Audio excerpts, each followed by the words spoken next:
Tonic వైన్సా అక్కడ ఆయన మళ్ళీ మందు కొంటున్నాడట. ఆ టానిక్ వైన్స్ కంటే ముందు హైవే మీద 3-4 వైన్ షాప్స్ ఉన్నాయంటండి. ఆ 3-4 వైన్ షాప్స్ ఆయనకి హైవే పక్కనే అందుబాటులో ఉంటే అవన్నీ దాటుకొని ఆయన ఫ్లైఓవర్ దిగి మళ్ళీ టర్న్ తీసుకొని మరి యూ టర్న్ ఏమో గాని మళ్ళీ ఫ్లైఓవర్ దిగి all the way tonic wines కి వెళ్లాలంట. మరి అసలు అది ఎందుకు చేసినట్టు ఆయన?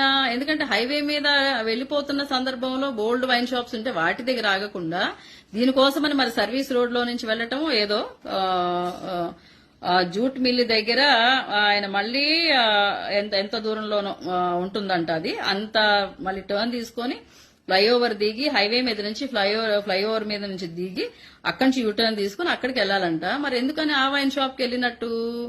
సో ప్రతి చోట కూడా ఎన్నో లూజ్ ఎండ్స్, లూప్ హోల్స్ కనపడిపోతున్నాయి. తర్వాత ఇందాక నేను అన్నట్టు ఏంటది మొబైల్ స్టాండ్ ఒకదానికి ఉందంట, ఒకదానికి లేదంట. మరి మొన్న పెట్టిన ప్రెస్ మీట్ లో మరి ఏంటిది ఈ తేడాలు ఏంటి అనే దానికి ఒక ఆన్సర్ దొరకలేదు. షర్ట్స్ ఎందుకు డిఫరెంట్ గా ఉన్నాయనే దానికి ఒక ఆన్సర్ దొరకలేదు.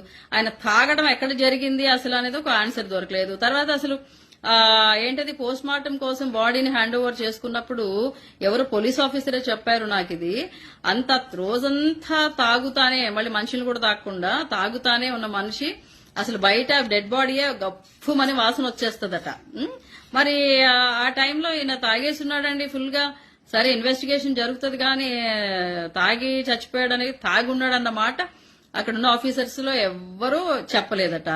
మరి తాగు తర్వాత అంతకు ముందేమో తాగి ఉన్నదని చెప్పకుండా ఫస్ట్ ప్రెస్ మీట్ పెట్టినప్పుడేమో ఏదో హిట్ చేసింది, ఏదో కార్ గుద్దేసింది, అదిగో అక్కడ దుమ్ములేసింది అని చెప్పి ఒకటి చూపిస్తా ఉన్నారు. చాలా వేగ్ గా కనిపిస్తుంది, అది క్లియర్ గా కనిపించట్లేదు. అది మరి అసలు ఫస్ట్ ఏమో ఏదో వచ్చి గుద్దేసింది, అదిగో దుమ్ములేసింది, అక్కడ పడిపోయారు. కాదండి sir, I'm asking you again, మీరు అసలు ఇన్ని చోట్ల అయినా పడతా, కొన్ని న్యూస్ పేపర్స్ కూడా పడతా లేస్తా అనుకుంటా రాసుకొచ్చినాయి. ఎంత దారుణంగా ఆయన క్యారెక్టర్ అసాసినేషన్, ఆయన లేడు అని చెప్పి ఇంత ఘోరంగా ఆయన వ్యక్తిత్వాన్ని చంపుతున్నారు. మరి అక్కడ పడిపోయాడు అనడానికి అక్కడ కనీసం వేరే వెహికల్ ని గుద్దలేదండి. వేరే వెహికల్ ని గుద్దకపోయినా చుట్టూ 2-3 వెహికల్స్ హైవే మీద వెళ్తుంటాయి కదా, ఈయనెవరో గుద్దేసిన సంగతి ఎవరో ఒకళ్ళు చూస్తారు కదండి. ఎందుకని ఈ కేసులో అసలు టీ కొట్టు అబ్బాయి, తర్వాత ట్రాఫిక్ కానిస్టేబుల్, తర్వాత పెట్రోల్ పంప్ దగ్గర ఇంకొక అబ్బాయి, వీళ్ళు తప్పించి అసలు ఈయన ట్రావెల్ మొత్తం ఎక్కడ పడిపోయాడో, అక్కడ ఎవరన్నా అక్కడ గుద్దితేనో లేకపోతే పక్కనే యాక్సిడెంట్ జరిగితేనో మాట్లాడగలిగేవారు ఎవ్వరు లేరండి. అంటే ఎలా ఉందంటే ఎవరో ఒకళ్ళని గుద్దితే ఆ గుద్దింది ఎప్పుడనే టైం ఎస్టాబ్లిష్ చేయాలి, తర్వాత వాళ్ళని తీసుకురావాలి, ఆ సోకాళ్ళు ఇంకా ఎవరినో గుద్దేస్తే వాళ్ళు ఇంకొకళ్ళు ఇన్వాల్వ్ అవ్వాలి, ఆ పక్కనే పోలీస్ స్టేషన్ లో ఎక్కడో కంప్లైంట్ ఇవ్వాల్సి ఉంటది. ఇవన్నీ అవాయిడ్ చేయడానికని సెల్ఫ్ యాక్సిడెంట్ అనేది నడుస్తుందా? అసలు విచిత్రంగా ఇన్ని అవర్స్ ఆఫ్ జర్నీ చేసిన మనిషి, ఒక ట్యాంకర్ కిందకి వెళ్ళిపోవాల్సిన మనిషి ఇన్ని చేసి కూడా ఎక్కడ ఏదో ఒకటి గుద్దేసేసి చచ్చిపోలేదు. ప్రయాణం చేస్తూనే ఉన్నాడు, లైట్ లేకుండా ప్రయాణం చేశాడు, చీకట్లో ప్రయాణం చేశాడు, బ్లింకర్లో ప్రయాణం చేశాడు, బండి ఎట్లా ఊగుకుంటా కూడా ప్రయాణం చేసేసాడు. ఎట్లా అండి ఇది? తర్వాత ఇంకెక్కడో పెట్రోల్ పోయించుకుంటే దగ్గర, if you might have seen, నాకైతే ఆ పెట్రోల్ దగ్గర మన ఆఫీసర్ గారు చెప్తున్నారు, చూసారా ఏం పట్టుకుంటున్నాడు, హ్యాండిల్ అనుకొని ఏంటది పెట్రోల్ ఏమంటారు అది పైప్ పట్టుకుంటున్నాడు. సో అంత సోయి లేకుండా ఉన్న మనిషి, మరి ఇంత సోయి లేకుండా ఉన్న మనిషిని ఆపి డీటైన్ చేసి అతన్ని పోలీస్ స్టేషన్ కి పంపించే అనేవి చేయలేదండి. It's not the failure of your system. Police వ్యవస్థ ఫెయిల్యూర్ కాదండి ఇది. ప్రతి చోట నుంచి పోలీసులే డ్రంక్ అండ్ డ్రైవ్ లో అరెస్ట్ చేయకుండా పంపించి పాడేయటం అనేది అది ఫెయిల్యూర్ కాదండి. తర్వాత అసలు ఎక్కడ పే చేశాడు అబ్బాయి, ఎక్కడైతే పైప్ పట్టుకుంటున్నాడో అక్కడ మీరు ఎవరికైనా కనపడిందా? బిల్ పే చేశాడండి, డబ్బులు ఇచ్చాడా పెట్రోల్ కి? నాకైతే కనపడలేదు.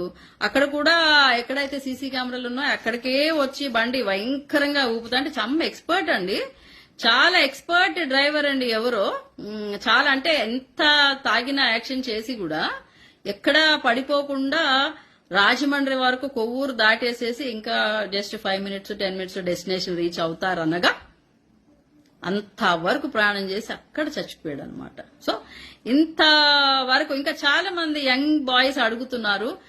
మనకైతే ఎస్బీఐ అయితే ఐబిఎల్ అని ఇట్లా వస్తాయి కదా యూపీఐ పేమెంట్ లో, ఇదేంటి ఎల్బిఎల్ వచ్చిందని ఒక అబ్బాయి ఎవరో క్వశ్చన్ చేశాడు. దానికి ఆన్సర్ లేదు. మరి జనాలు పామరులము, మాకు వచ్చిన అనుమానాలు మాత్రమే అడగగలము. కానీ మీరు ఈ విషయాల్లో తల పండిపోయిన ఇన్వెస్టిగేషన్ ఆఫీసర్స్ కదండి. దీనిలో అసలు మళ్ళీ కూడా సామాన్యులు ప్రజలు ఒక క్వశ్చన్ కూడా తిరిగి అడగకుండా మీరు మొత్తం విషయం చెప్పాలి కదా. అలాంటిది మీరే ఇంకా ఇన్ని వదిలేశారు. తర్వాత మీరే అన్నారు ఈ సీసీ కెమెరా ఫుటేజ్ అంతా మాకు సంబంధం లేదు, అది ఎవరో పెడుతున్నారు, మేం కాదని చెప్పారు. మళ్ళీ అది సీసీ కెమెరా ఫుటేజ్ తోటి మళ్ళీ మీరు వచ్చి దాన్ని చూసే మేము డిక్లేర్ చేసేసాము అన్నారు. తర్వాత ఇందాకే మళ్ళీ మీ క్లిప్ ఒకటి ఎవరు అశోక్ సార్ క్లిప్ ఒకటి నేను చూశాను.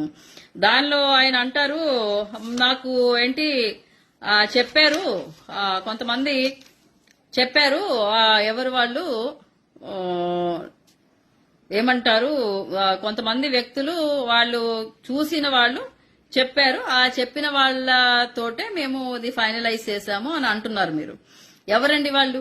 ఎవరు చెప్పారు దట్ చూసిన వాళ్ళు డిఫరెంట్ ప్లేసెస్ దగ్గర ఈయన ఈ hall this condition of him చూసిన వాళ్ళు మాకు చెప్పారు. ఎవరండి? వాళ్ళని పబ్లిక్ లోకి తీసుకురారా, వాళ్ళని మాకు చూపించరా?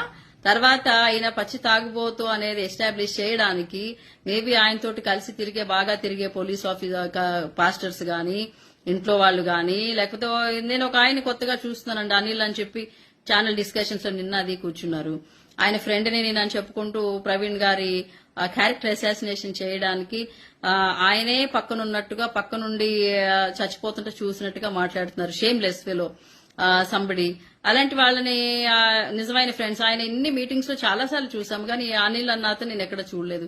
మరి నా ఫ్రెండ్ అని చెప్పుకుంటూ ఆయన పనిగట్టుకుని ఆయన జీవితం మీద బురద జల్లుతున్నారు. ఇలా చాలా మంది జీసస్ క్రైస్ట్ ఆయన చనిపోవడానికి ఆయన అప్పగించేసిన ఎవరు ఇస్కారియత్ జూదా లేక చాలా మంది తయారయ్యారు. వాళ్ళలో ఇతను కూడా ఒకళ్ళ ఉన్నాడు.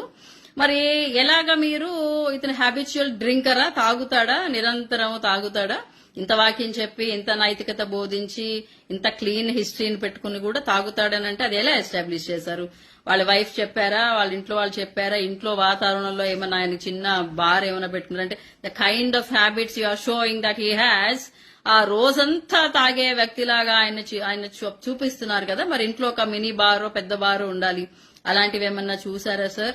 లేకపోతే ఆయనతో చాలా క్లోజ్ గా ఉండే ఎవరినైనా మీరు పట్టుకొని వాళ్ళు అవును ఈయన తాగుతాడు అనేది ఏమైనా ఎస్టాబ్లిష్ చేయగలిగారా? లేకపోతే బార్ లెక్క ఆయన చేసిన చాలా మంది అడుగుతున్న questions, this is not me who's questioning now, these questions were already asked.